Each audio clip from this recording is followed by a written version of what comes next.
5 নম্বর মৃত্যু ওয়াসাহিবুল হারিক, যে সমস্ত মানুষ আগুনে দগ্ধ হয়ে মৃত্যুবরণ করে। বিভিন্ন সময় বিভিন্ন জায়গায় আগুন লেগে যায়, কোনো শক্তি থাকে না বের হওয়ার জন্য, আগুনে পড়ে মারা যায়।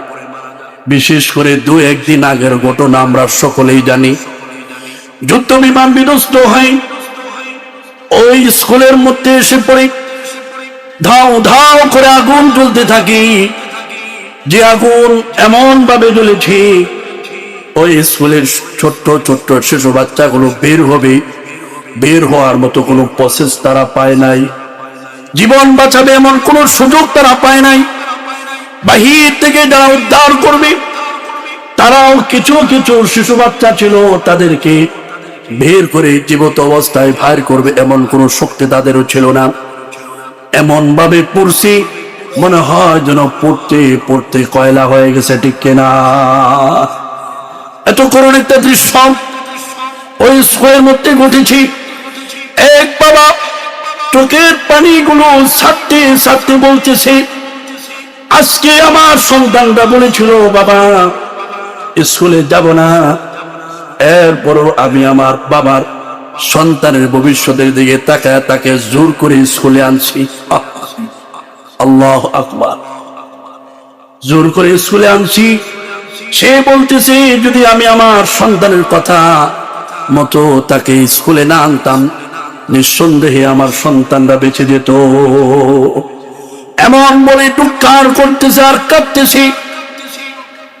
কত করুণ এক দৃশ্য।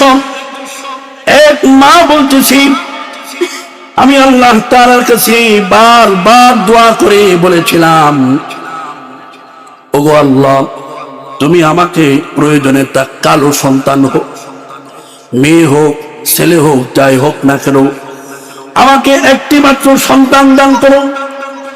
কেন? তুমি যদি আমাকে একটা সন্তান দাও, তাহলে আমি ওই সন্তানের জবান থেকে আমাকে মা মা বলে ডাকবে, এই ডাকটুকু আমি শুনতে পারবো। আল্লাহু আকবার। এই বলে আফসোস করতেছে, একটা সন্তান হয়েছিল, এটা ওখানে পড়ে সরকার হয়ে দুনিয়ার থেকে বিদায় হয়ে যায়। এরকম ভাবে অসংখ্য মানুষের আহাজারি, অসংখ্য শিশু বাচ্চাগুলো দুনিয়ার থেকে পড়ে সরকার হয়ে বিদায় হয়ে গেছে। এই যে তারা মৃত্যুবরণ করলো, এমন ভাবেই যারা আগুনে পড়ে মৃত্যুবরণ করে, তারা যদি মুসলমান হয়ে থাকে, তারা যদি ঈমানওয়ালা হয়ে থাকে, আল্লাহর রাসূল বলে এই মৃত্যুটা সাধারণ কোনো মৃত্যু নয়, নিঃসন্দেহে এটা শাহাদাতের মৃত্যু। সুবহানাল্লাহ, জোরে আওয়াজ দিয়ে বলুন সুবহানাল্লাহ।